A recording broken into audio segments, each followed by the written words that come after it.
Welcome to Tel Aviv University.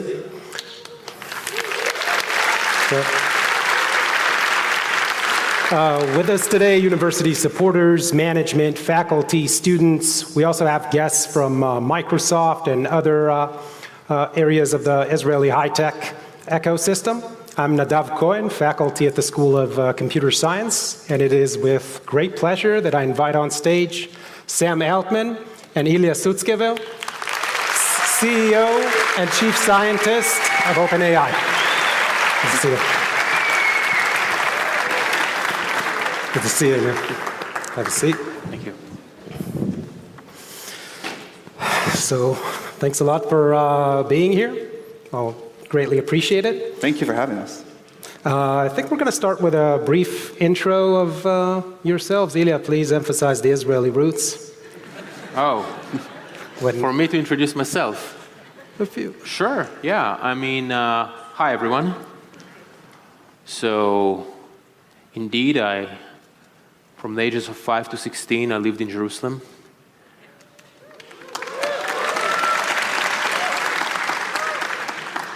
I studied in the Open University from 2000 to 2002. After that, I moved to the University of Toronto, where I spent 10 years. And I got my bachelor, master's, and PhD degrees. And already during grad school, I was fortunate to contribute to important advances in deep learning. Then, with a few people, we started a company that was acquired by Google, and I worked there for some time. And then, actually, one day, I received a cold email from Sam saying, "Hey, let's hang out with some cool people." And I was very curious. I went, and that was the first original dinner with Elon Musk and Greg Brockman, where we decided to start OpenAI. And then we've been at it for quite a few years. So that's where we are right now. Thank you. Sam? I was very excited about AI as a little kid, like a big sci-fi nerd. Never really thought I'd get the chance to work on it, but then ended up at university, studied it for a little while. It wasn't working at all. This was like 2004 timeline. Dropped out, did startups, became a startup investor for a while. Really got excited about what was happening with AI after the advances that Ilya mentioned. Sent him that email, and here we are. Okay. So to get things started, I wanted to ask you, what do you think is it about OpenAI that makes it a leader in generative AI? Especially when its competitors are often much larger, have more resources. So what do you think are the key advantages? Focus and conviction. I think we always believe further out on the horizon than the bigger companies, and we're more focused on doing what we do.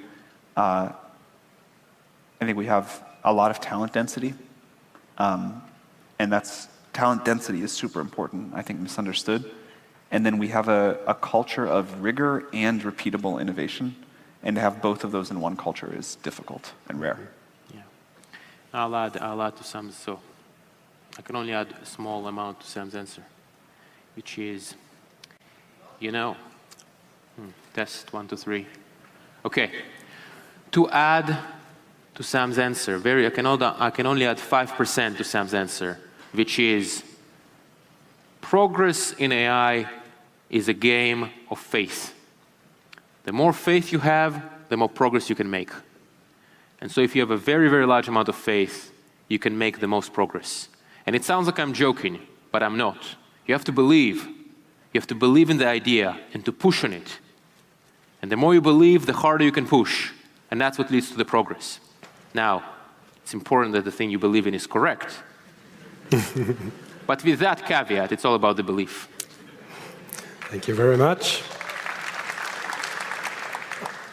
So moving on to other topics, progress in AI these days, and for a while now, is largely driven by industry.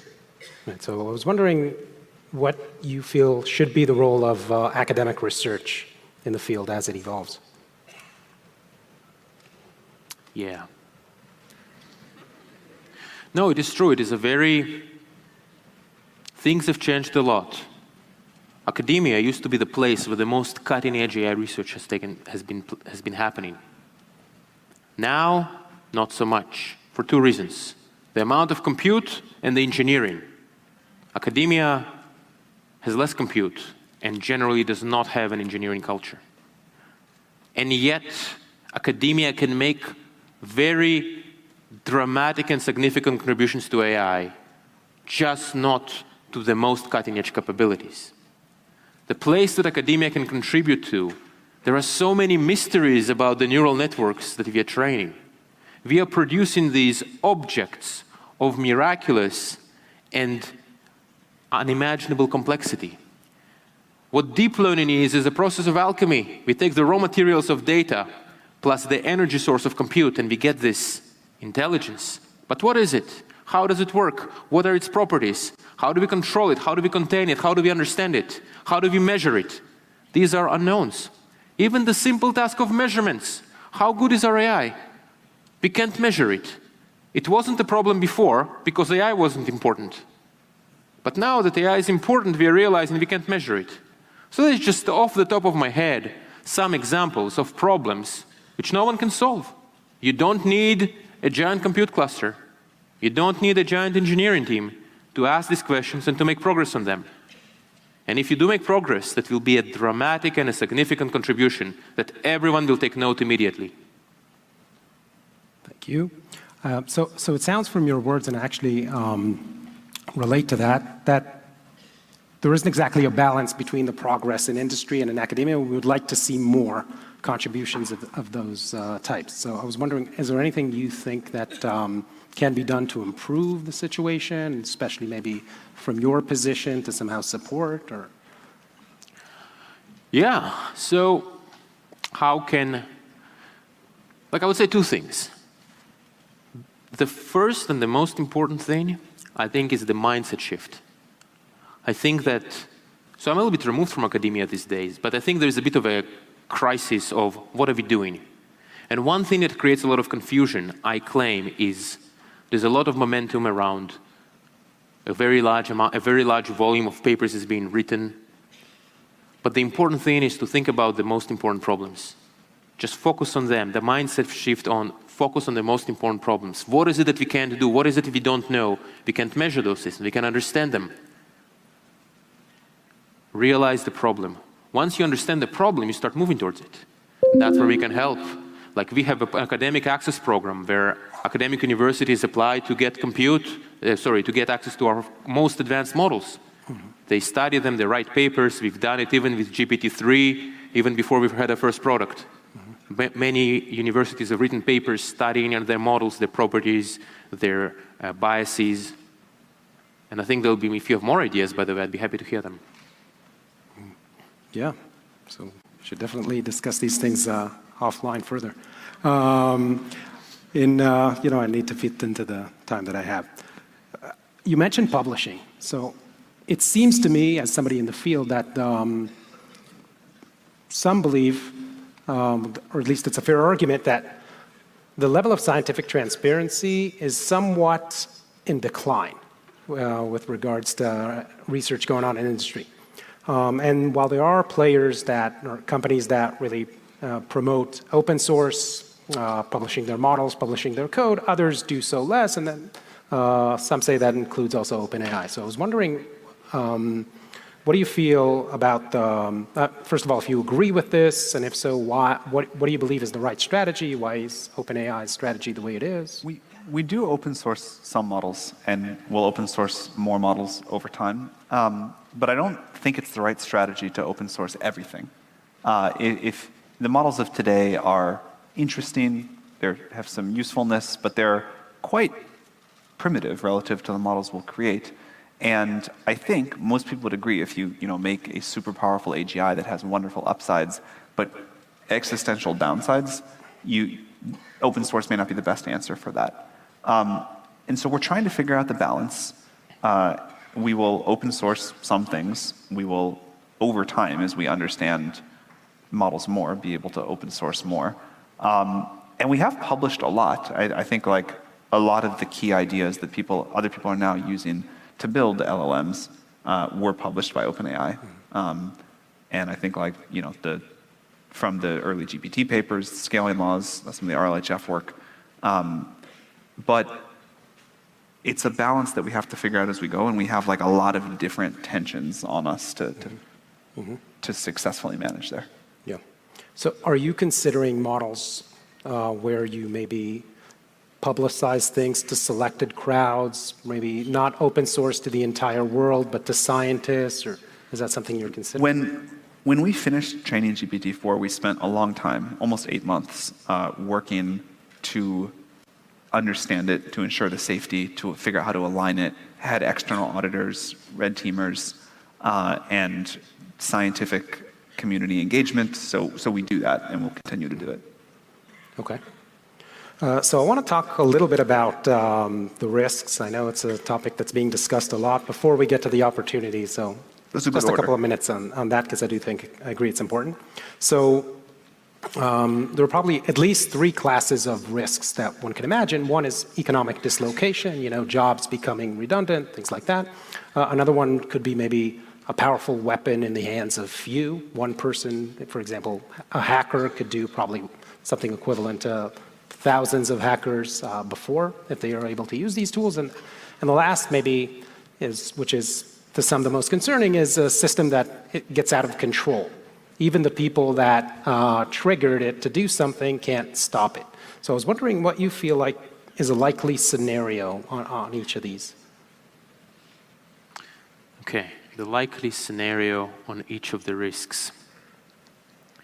Or Economic A, dislocation. Let's start with that. So you mentioned 3: economic dislocation, hacker, super intelligent AI being out of control. Yeah, so economic dislocation indeed, we already know that there are jobs that are being impacted or they're being affected. In other words, some chunks of the jobs can be done. If you're a programmer, you don't write functions anymore. Copilot writes them for you. If you're an artist, though, it's a bit different, because a big chunk of the artist's economic activity has been taken by some of the image generators. I think that indeed it's going to be not a simple time with respect to jobs, and while new jobs will be created, it's going to be a long period of economic uncertainty. There is an argument to be made that even when we have fully, we have full human level AI, full AGI, people will still have economic activity to do. I don't know whether that's the case, but in either event, we will need to have something that will allow for a soften the blow, to allow for a smoother transition either to the totally new professions that will exist, or even if not, then we want the government, the social systems will need to kick in. On the offense question, the hackers, yeah, that's a tricky one. Indeed, AI will be powerful, and it could be used in powerful ways by bad actors. We will need to apply similar frameworks similar to the one we apply with other very powerful and dangerous tools. Now, mind you, we are not talking about the AIs of today. We are talking about as time goes by and the capability keeps increasing, and eventually it goes all the way to here, right? Right now we are here. Today, that's where we are. That's where we're going to get to. When we get to this point, then yeah, it's very powerful technology. It can be used for amazing applications. You can say cure all disease. On the flip side, you can say create a disease. Much more worse than anything that existed before. That'd be bad. So we will need to have structures in place that will control the use of the technology that's powerful. Sam has proposed a document where we said the IAEA for AI, to controlling very powerful technologies, but for AI specifically. That's the IAEA is the organization that controls nuclear power. To the last question, the super intelligent AI that's out of control. Yeah, that'd be pretty bad. Yeah, so it's it would be a big mistake to build a super intelligence AI that we don't know how to control. Can I add a few? Yeah, things? of course. maybe bestow a bit of Well, optimism. that part, I have nothing to add to that last sentence. I strongly agree. On the economic point, I find it very difficult to reason about how this is going to go.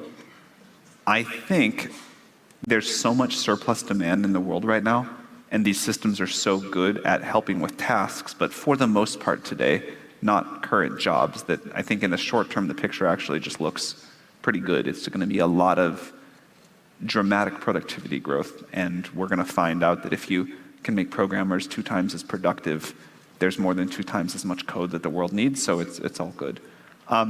In the longer term, I think these systems will do more and more complex buckets of stuff, and categories of jobs, some of them will go away. But some others will turn out to like really need humans, and people really want humans in these roles in ways that are not very obvious. One example is that one of the first times the world saw AI was when Deep Blue beat Kasparov, and everyone said, chess is totally over. No one is ever going to play chess again because it's not interesting. And that was just consensus that everybody agreed with. Chess has never been more popular than it is right now. Humans have gotten better at chess. The expectation has gone up. We can learn better with these tools. But people still really want to play, and humans seem to still really care about what other humans do. DALL-E can make great art, but people still care about the human behind the art that they want to buy and that sort of we all think is special and valuable. On the chess example, people watch humans play chess more than ever before too, but not very many people watch 2 AIs play each other. So I think there are just going to be all of these things that are difficult to predict. The human desire to differentiate, to create new things, to sort of gain status, I think that's not going to go anywhere. But it will somehow look really different, and I would bet that the jobs of 100 years from now look almost nothing like the jobs of today, many of them. Some things will turn out to be weirdly similar. But I do really agree with what Ilya was saying, that no matter what's going to happen, we're going to need some sort of different socioeconomic contract as automation reaches these heretofore unimagined heights. Okay, thank you. Another question on this topic. So, Sam, you recently signed a petition, right, calling for treating existential threat from AI with great seriousness. I'm not sure if Ilya did too. Ilya signed it as well. So I was wondering, kind of following this call, if there are any steps that you think we, mankind, and also maybe companies like OpenAI should take to address this problem. I really want to emphasize what we're talking about here is not the systems of today, not small startups, training models, not open source, not the open source community. I think it would be a mistake to go put heavy regulation on the field right now, or to try to slow down the incredible innovation. I hope we do get to talk about the benefits that's happening. But if we are heading toward, I think what Ilya said about you really don't want to make a super intelligence that is not really well aligned, that seems inarguable. And I think the world should treat that not as a, never going to come sci-fi risk, but something that we may have to confront in the next decade, which is not very long for the institutions of the world to adapt to something. And so one idea that we've contributed, and I hope that there's far better ones out there, is if we could get a global organization that at the very highest end, at the frontier of compute power and techniques, could have a framework to license models, to audit the safety of them, to propose tests that are required to be passed. That would help. That would be one way to treat this as a very serious risk. We do the same thing for nuclear, for example. Okay. So let's indeed move on to talk about benefits a little bit. So this is kind of a scientific setting that we're in. So I was wondering, in terms of the role of AI in scientific discoveries, if you have any predictions or thoughts where we're going to be in a few years and maybe in the future beyond that. This is the thing that I am most personally excited about with AI. I think there's tremendous, wonderful things that are going to happen all over the place. Huge economic benefits, huge healthcare benefits. But the fact that AI can help us do scientific discovery that we currently aren't capable of, we're going to get to understand the mysteries of the universe, and more than that, I really believe that scientific and technical progress is the only sustainable way that lives get better, that the world gets better. And if we can go unlock a gigantic amount of new science, new technological progress, which I think we're already seeing the beginnings of with people using these tools to be more efficient. But if you imagine a world where you can say, hey, help me cure all disease, and it helps you cure all disease, this can be a dramatically better world. And I think we're not so far away from that. Okay. Another major problem alongside diseases is climate change. So I was wondering what your thoughts are and the potential role of AI there, because I did see, Sam, that you did mention it as a potential area for contribution. I don't want to say this because climate change is so serious and so hard of a problem, but I think once we have a really powerful superintelligence, addressing climate change will not be particularly difficult for a system like that. Yeah. We can even explain how.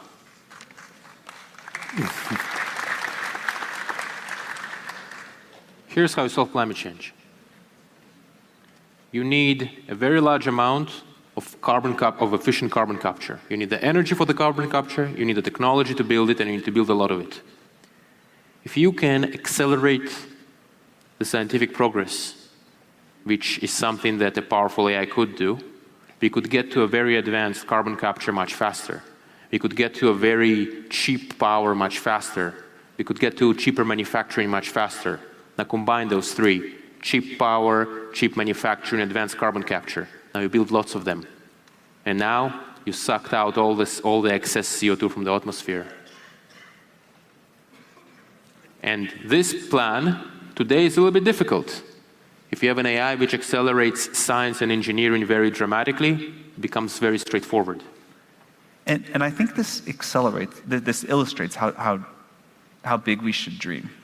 If you think about a system where you can say, tell me how to make a lot of clean energy cheaply, tell me how to efficiently capture carbon, and then tell me how to build a factory to do this at planetary scale. If you can do that, you can do a lot of other things too. Yeah.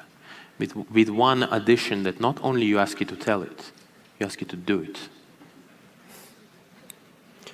Okay, so I want to ask a couple of questions about OpenAI products. So first of all, in ChatGPT, I was wondering, so you released it. I heard you say that you didn't expect it to kind of spread like it did. So I was wondering, is there any application of ChatGPTs that you saw by others that really surprised you in terms of the value that it generated or the capabilities that it exposed? You want to go first? Yeah, I mean, I'm just a thing which has given me personally, an endless amount of joy is when my parents told me that their friends use ChatGPT in their daily lives. So I would say that this was definitely very surprising and very enjoyable for me. It's hard to pick just a couple of the favorite stories because it really is remarkable, the creativity of the world and what people do when you give them powerful tools. Education has been amazing for us to watch. The number of people that write in saying this has changed my life because I can learn anything now, or I learned this specific thing, or I couldn't figure out how to do this and now I know. There's something that I find personally quite gratifying and wonderful to see about people learning in a new and better way and imagining what that's going to look like a few years from now. But if we can just unlock human potential at this rate, we didn't quite expect that to happen, and it's been amazing. And then a fun story that I heard just yesterday, and I've heard other versions of this in the past, was a guy that spends 2 hours every night with his kid collaborating to make up bedtime stories. And that it's just, the kid's favorite thing, and it's become this special moment every night that they do. Okay, thank you. And that's just one last small question before we move on to questions from the crowd. So in terms of what you can say, what is the most futuristic product that OpenAI is working on these days? Most futuristic product. or system? Yeah. It's like we don't think about it in terms of products. We think about it in terms of, can you improve the AI? Can you produce the next generation of the AI, of the model, of the neural network, which will be more reliable, better at reasoning, more controllable, better the whole thing. So you do this, and then you get a whole new world of applications. A bit hard to predict, but we expect everything to become much better and very significantly. I hope the world is never awed at us again. I hope that, people had an update with ChatGPT, but from here on, it is one continuous smooth curve of progress. At every stage, we're confronting the risks successfully. It always feels, like it's doing what you want and it's safe to use. But every year, your expectations go up and we deliver on them. And it feels like this gradual acceleration of technology, but in a way that very much is a tool that serves you. Okay, thank you. And now let's move on to some questions from the crowd.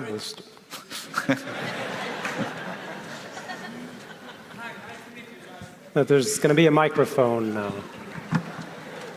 That was a quick draw. Yeah, but we will try moving forward. Have people raise their hands, and we're going to choose. So, both of you, the question is, could the open source LLM potentially match GPT-4's abilities without additional technical advances? Or is there a secret sauce in GPT-4 unknown to the world that sets it apart from the other models?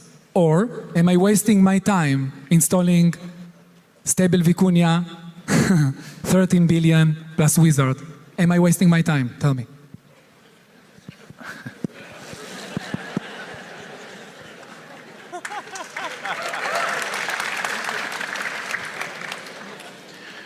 All right, so to the open source versus non-open source models question, you don't want to think about it in binary black and white terms where, like, there is a secret source that will never be rediscovered. What I will say, or whether GPT-4 will ever be reproduced by open source models, perhaps one day it will be. But when it will be, there will be a much more powerful model in the companies. So there will always be a gap between the open source models and the private models. And this gap may even be increasing with time. The amount of effort and engineering and research that it takes to produce one such neural net keeps increasing. And so even if there are open source models, they will be less and less produced by small groups of dedicated researchers and engineers, and it will only be the providence of a company, a big company. Hi, can you tell us more about the base model before you lobotomized it, lined it? What was the question? About the base model of GPT-4. What about it? How was it before you lobotomized it? We definitely realize that in the process of doing RLHF on the models, it loses important capability. We're studying how we can preserve as much of that as possible. The base model is not that easy to use, but what we'd like to get to is something that does follow instructions and gives users as much control and as much capability as possible. And doesn't get us in legal trouble, although we've discovered a lot of stuff like refusals to help with that. So we totally hear the request for more flexible models, and we're trying to figure out how to do that and give users more customization over them. Okay, we have a question over there. First of all, thank you so much for this talk. It's truly invaluable. I'm really curious to know what, in your eyes, are the top sectors that can be impacted for the better by individuals and small companies. I didn't hear the question. Can you repeat the question, please? There is a lot of echo. Sorry. Really curious to know what, in your eyes, are the top sectors that can be impacted for the better by individuals and small companies. One of the most So one of the reasons we're doing this trip around the world is to hear from people about what they want, what they'd like OpenAI to do, what their concerns are, how they're thinking about regulation, how they're thinking about how they want this to be integrated in society. But the other is to talk to people that are building on top of our API and understand what they're doing and what they want to do. And for me, the most fun part of this trip has been meeting developers and just being amazed at the creativity, the scale of the businesses being built, the 1, 2, or 3 people that are like building something that has now gotten to real scale in a product that people really love, and how that is happening in every industry. When we do these developer roundtables, almost never are 2 people working on the same kind of sector even.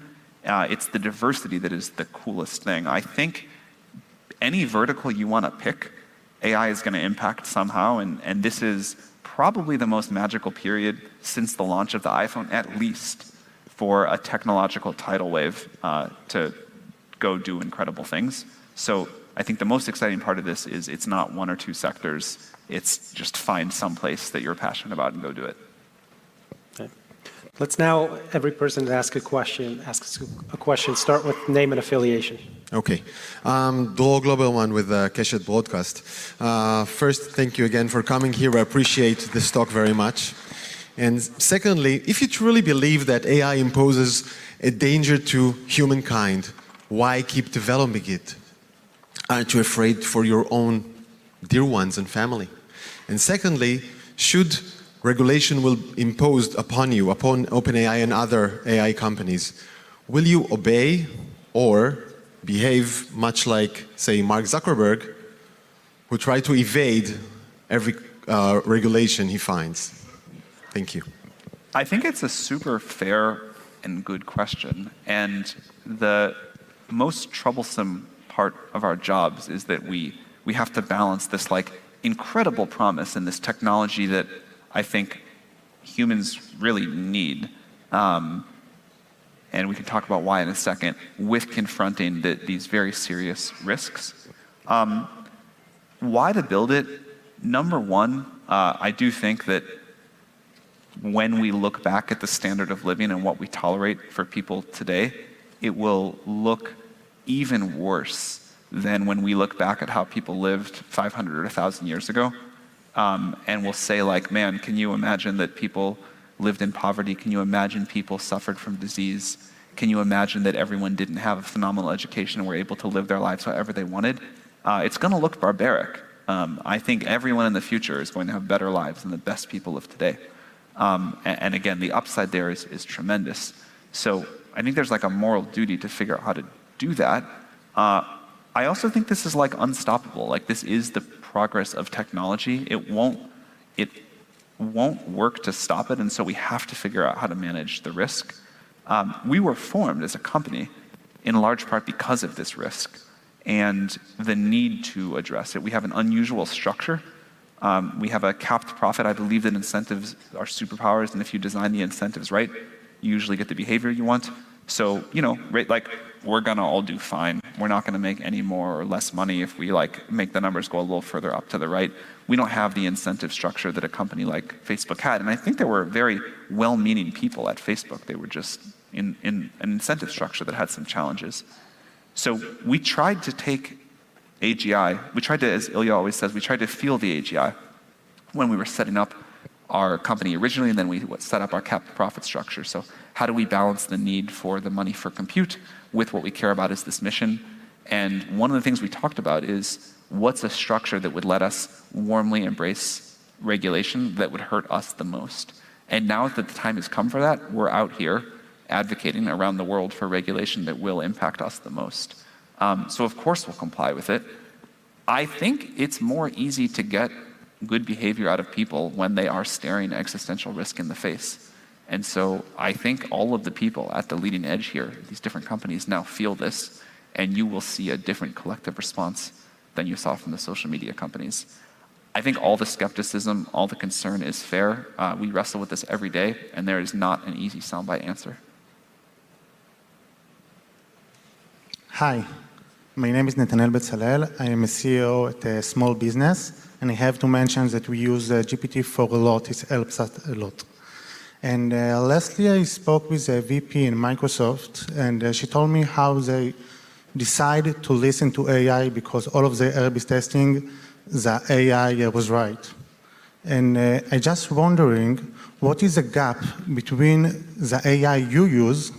Like, we have a lot of limitations with tokens and all of the things, and you don't have. But what is the gap between the powers that you have to the powers that we can use?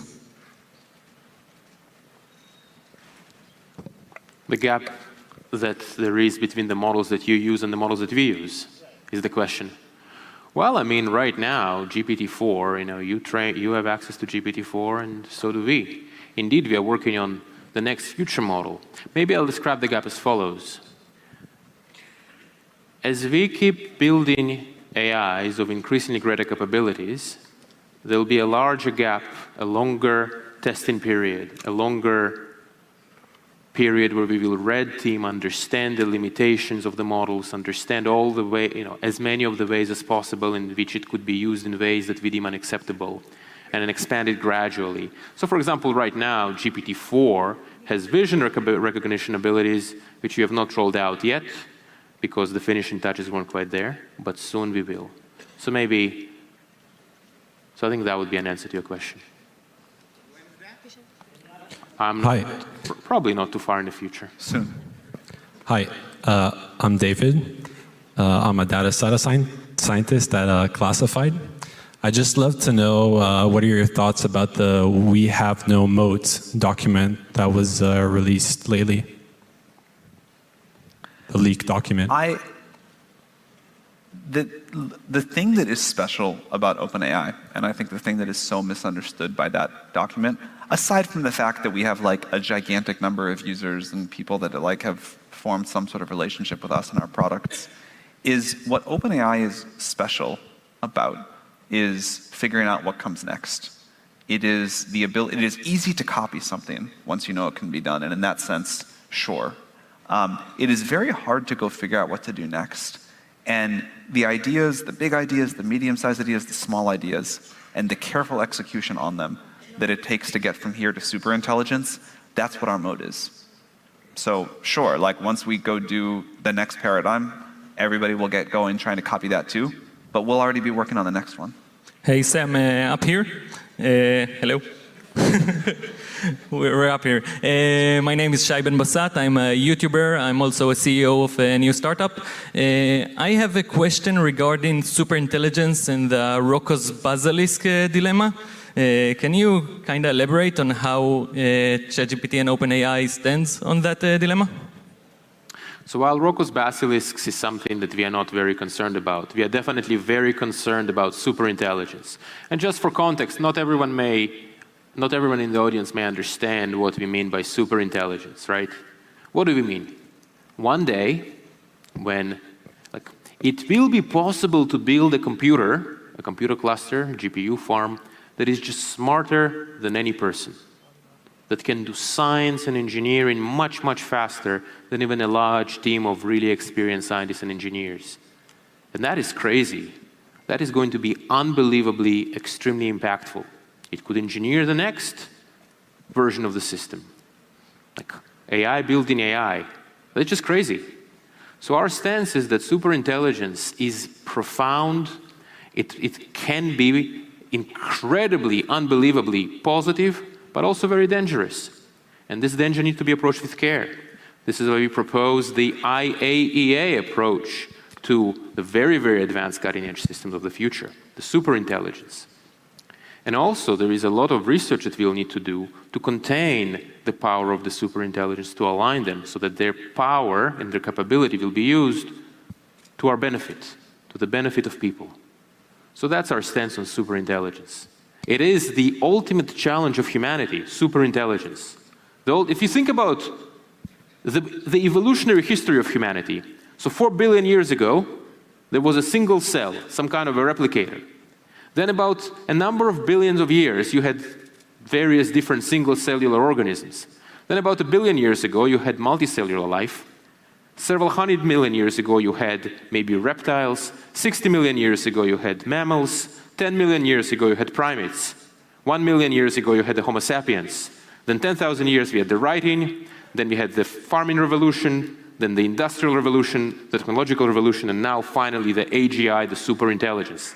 It is the final, the ultimate challenge. It can create a life of unimaginable prosperity, which Sam alluded to. But it is also a great challenge. And it is a challenge that we need to face and overcome. Hello. What a time to live through. Ronnie Dory from Kalkalist. Hi. This is a question for Sam Altman. I was wondering, what is your stand about data dignity in the context of AI? Yeah, we think it is very important that the people who contribute data to these systems, or the people who in some other way help these systems, even if it's not training on their data, are rewarded, get the benefit from these systems. I think what these systems really want to be are reasoning engines. But they will be able to go off and access different data, and they will also need people who help teach them how to reason correctly. And we are exploring a lot of ideas about how those people get aligned rewards with the success of the model. And also how if you're an artist and people are generating art in your style or inspired by you or whatever, you get economic benefit from that. So I think it's super important to figure out, we're trying to come up with the right approach given both what content creators and content owners want and also where the technology is going. So I actually have a question that was collected from the Machine and Deep Learning Israel community. It shows one question. This is from Ben Netzer, Galei Tzahal, which is a media outlet. The question is, what opportunities do you see in Israel for the development of AI and its application, and specifically something maybe that you see special in Israel? I mean, if any. I think that in the near term, there are so many opportunities. There's a huge number of opportunities. I would say the near term is truly the golden age of AI.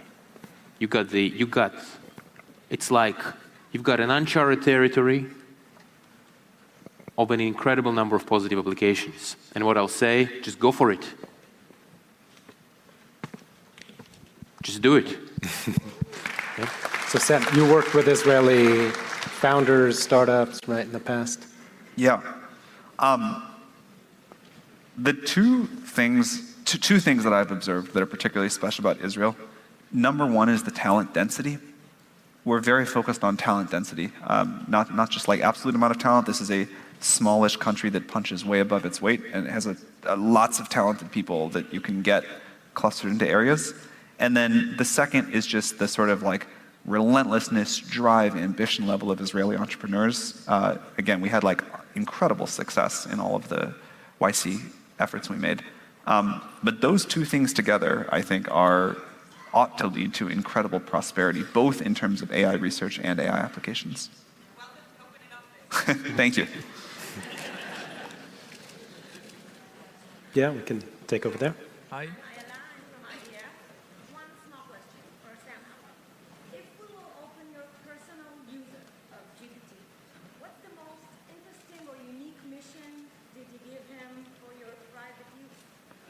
Like in my ChatGPT history? It has basically replaced Wikipedia for me. I used to spend a lot of time learning stuff on Wikipedia, and I think the thing you would find if you looked through mine is how effective it can be at learning new knowledge in the Wikipedia style.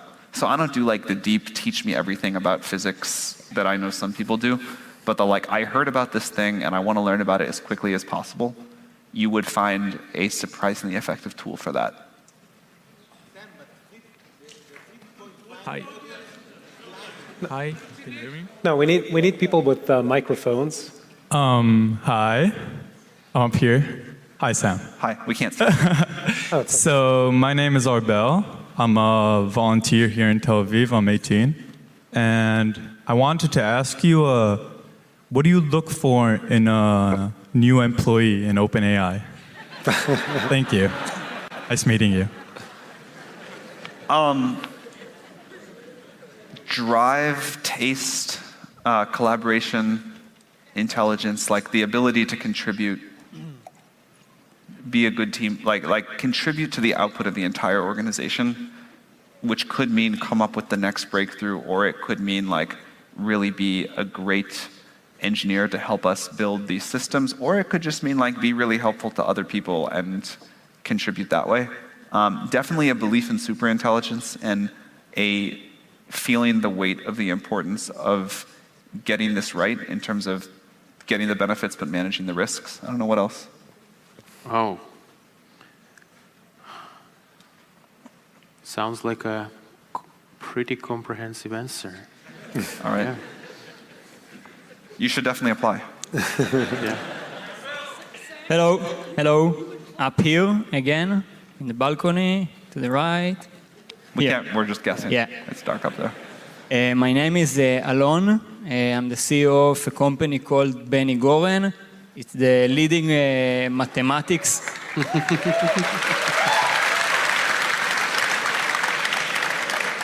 for teaching mathematics. We are the leading provider of mathematics textbooks and content for the last 40 years here in Israel. First of all, I wanted to ask, how do you plan to improve ChatGPT skills, Hebrew skills? And the second is related to something you were talking about. What is your vision of education and AI and like practically in schools for our kids? How we can improve and motivate them? And thank you very much. You want to take it? Yeah. Education in math. Well, obviously, textbooks will be upgraded. You read a textbook, but the textbook doesn't answer your questions. So it will be possible, with the aid of the kind of AIs that we and others are building, for you to have a conversation about the subject matter. So that makes for a much more efficient learning experience. It will apply to math, it will apply to everything else. Eventually we will be moving, or rather eventually, we already are moving to a world where every student has a dedicated private tutor. Not there yet. It's not quite good enough, but it will be. There's a great chance there'll be a black swan event in employment. How can it be that no government in the world is now addressing this big chance that there'll be a big displacement? I'm actually not sure if it's a black swan event in employment. I think it may be a sort of more gradual and very predicted change that's going to happen, where we now have these systems that are good at doing tasks but not whole jobs, and they get better and do some jobs, but it's all sort of difficult to predict. The role of the government, I think, is going to be to provide some sort of new cushion. What the format of that will be, I think different governments will try different experiments, and we'll see what works better, and governments will copy the ones that work better. In almost every conversation I've had these last few weeks on the road, every government has been very thoughtful about this. They have different ideas about how best to solve it. But it is maybe the top of mind issue, at least the top 3 issue, that I think any world leader is thinking about with this. So I think people are on it. We have time for 1 or 2 questions. Hi, my name is Ben, up here. Yeah, My name please. is Ben Shkalim, and I'm studying computer science and I'm graduating soon.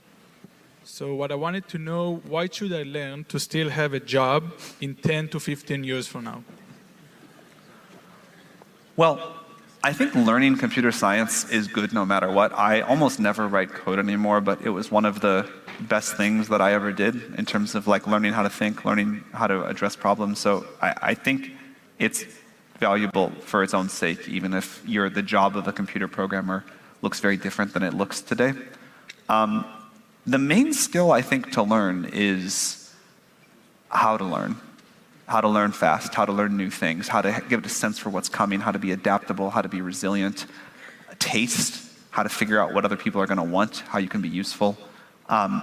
So again, there's no question in our minds that jobs are going to change, the nature of work is going to change. But also, I cannot imagine a world where people don't do something with their time to create value for other people and all of the benefits that come with that. And maybe in the future, the thing you and I care about is who has the cooler galaxy, but there's still going to be something. Okay. Hi, up here. Last one. Hello. My name is Chen Sagiv. I'm co-founder of Deepatology. My question to both of you is, you guys are making history. How do you want history to remember you? I mean,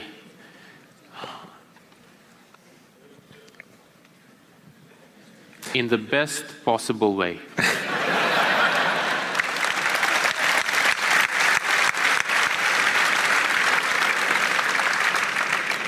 Hello.